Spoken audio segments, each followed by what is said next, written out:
Good evening and welcome to News Channel 8. I'm Jerome Aegean, and these are some of the top stories we have for you tonight. Central High School locked down again. We'll tell you why. Shake up at the legislature, but the feds aren't talking. And Mid-Island Rotary helps out a grieving mom who lost her son to domestic violence. These stories and more up next on News Channel 8.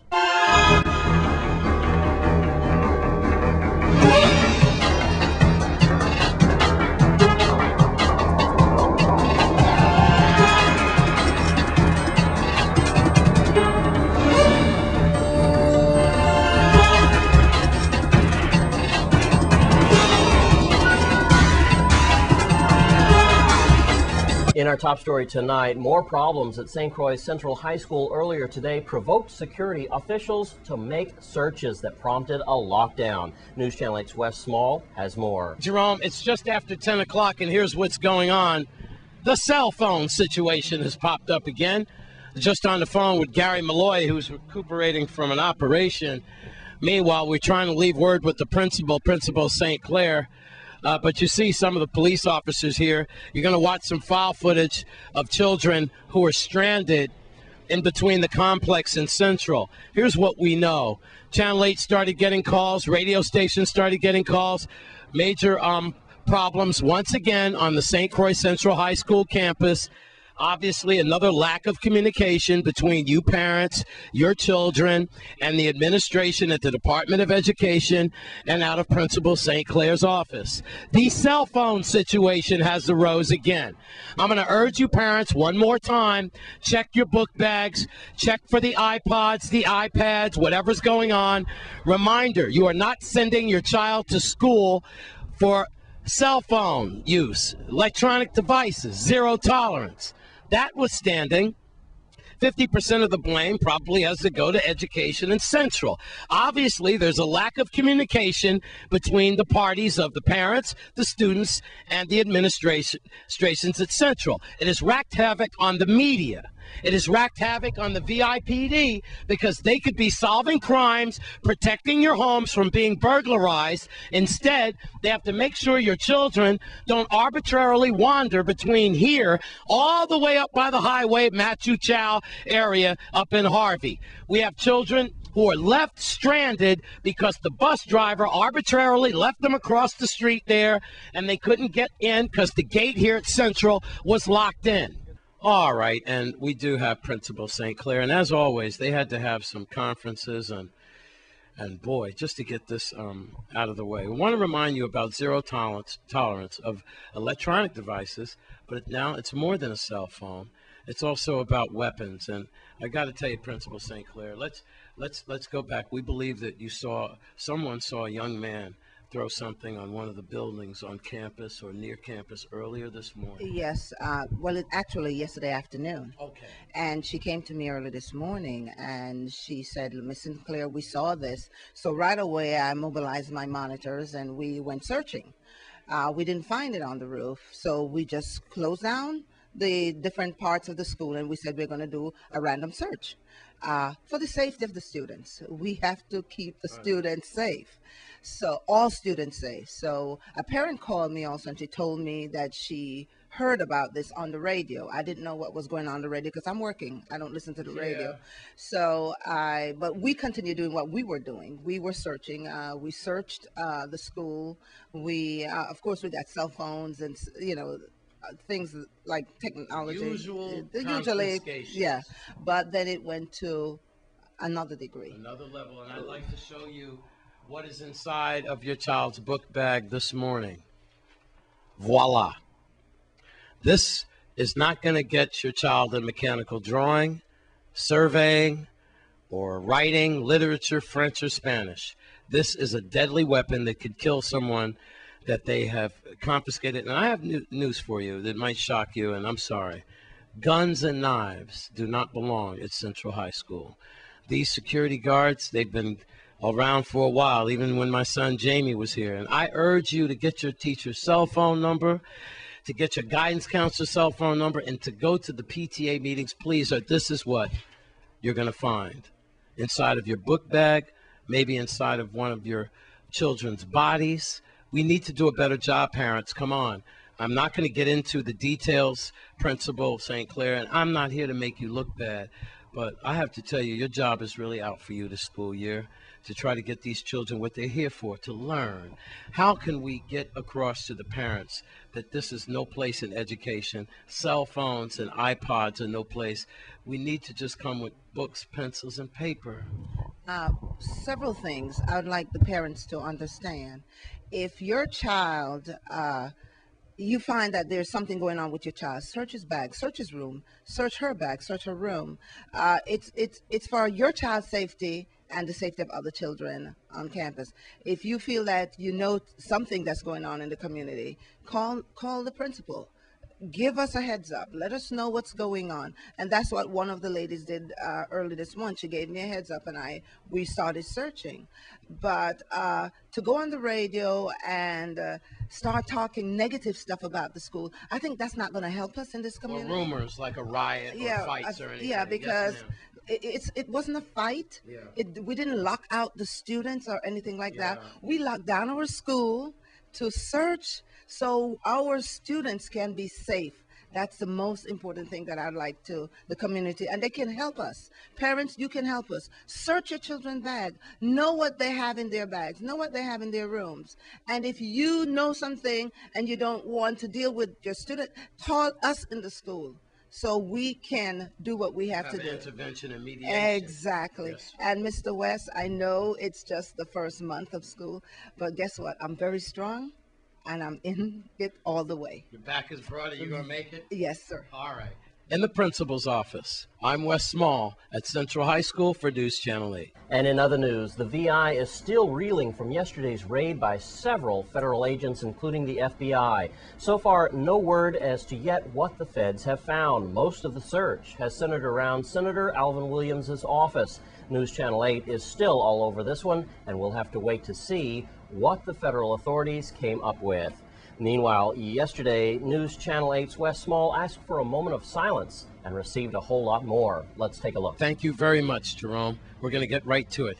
This is Mr. Richard Grant from Mid-Island Rotary. He wears many hats, and he saw my moment of silence yesterday for Troy Weiss, for people who are feeling it. And this time, though, for James Gaston. And like I said, I know his mom, Flo. I talked to her earlier today. Now we are seeing a picture of this beautiful young man. And perhaps now it could come on home that there is no excuse for domestic violence. And yes, this is an enigma, Mr. Grant, that for one of the first times in history here in the Virgin Islands, we have a man succumbing to his injuries from domestic violence. And we know that y'all saw my plea for help last night, and now you have an announcement for the public how we can help Flo and James Gaston and defer his memorial costs and whatever you'd like to announce tonight. Thank you, sir. Well, thanks, Wes.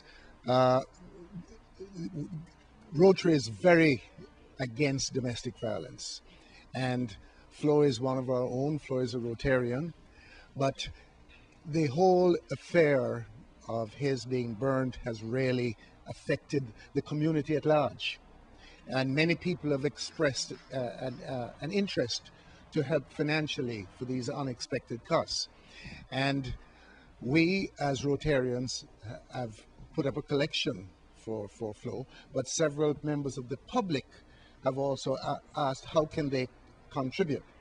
So we thought we would talk to you and put it out on the air that they can make contributions at any branch of the Bank of Nova Scotia, and they can credit Rotary Mid-Isles account number 9203-3136. That's 9203-3136 at any Scotia bank for the account of Rotary Mid-Isles. That's our charitable account.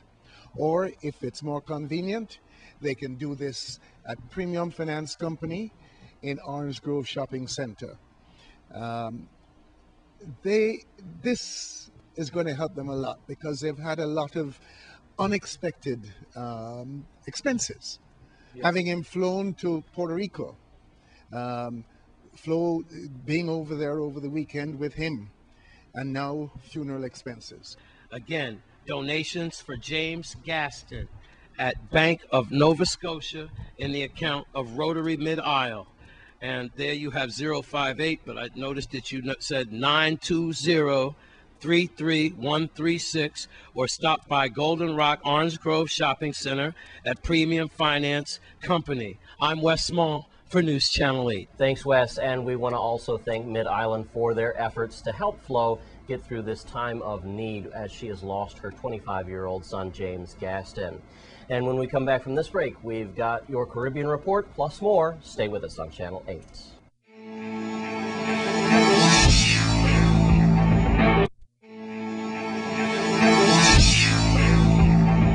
And let's take a look at your Caribbean Report for tonight.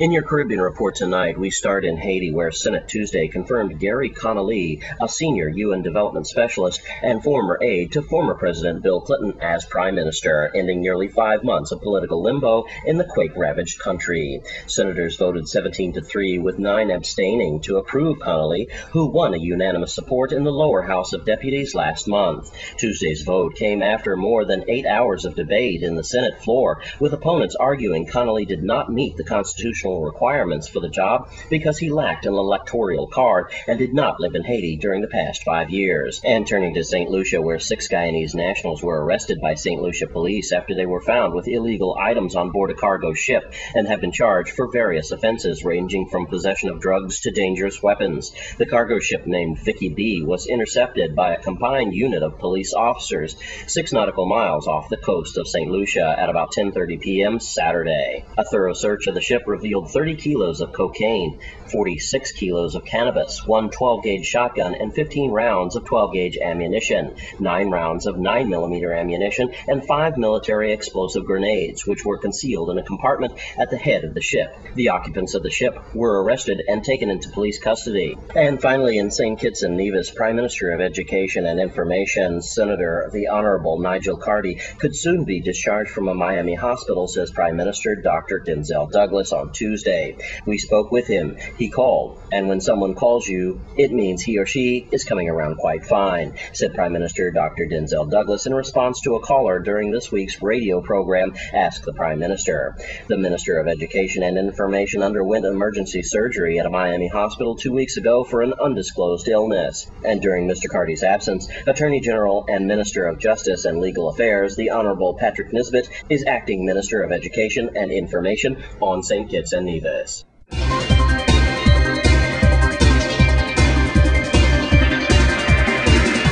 And that's your Caribbean Report for tonight. Well, earlier today, Human Services Commissioner Chris Finch talked about food stamp program at Gertrude's as he was the guest at Rotary. When we think of a safety net, the idea of the safety net programs are programs that are not just for people without any jobs or without any money, but also for programs for people who make among the lower wages, that are on the low end of the wage scale, that do not make sufficient funds to be able to purchase just the basic necessities of life.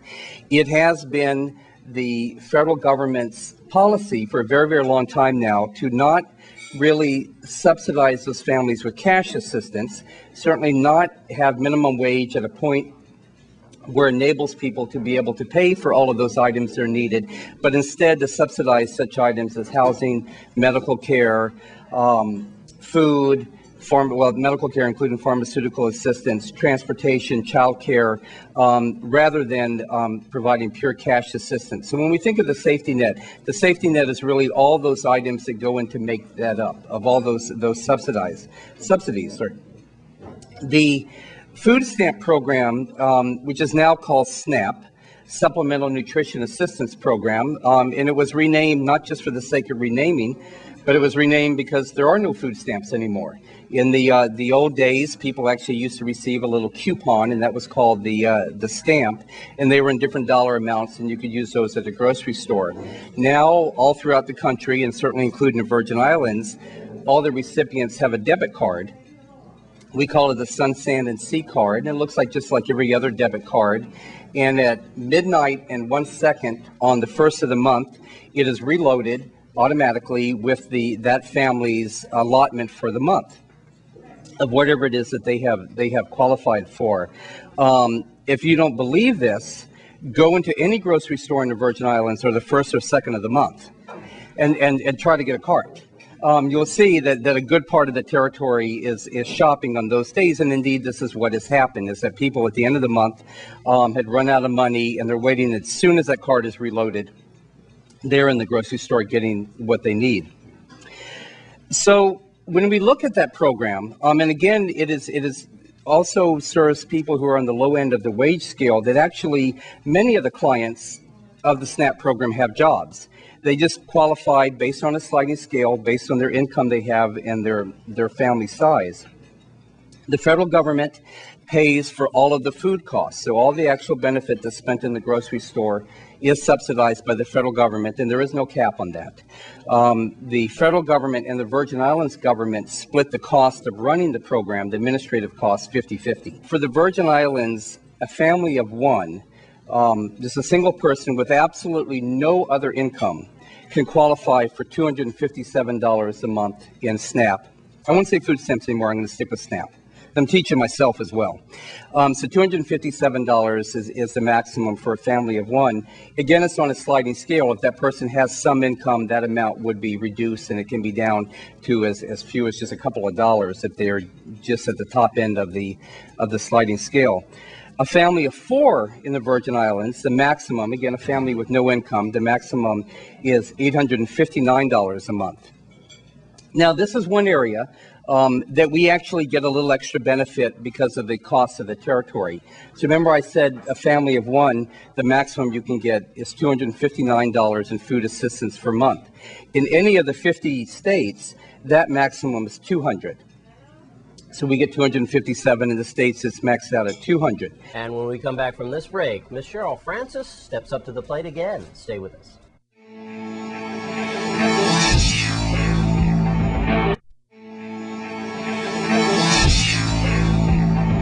Miss Cheryl Francis recently read for a lucky group of students on St. Croix. Let's take a look.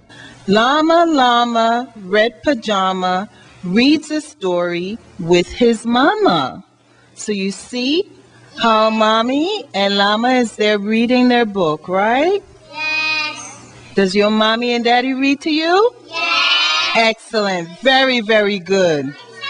Well, we're gonna tell her to read to you from now on, okay? Mama kisses baby's hair.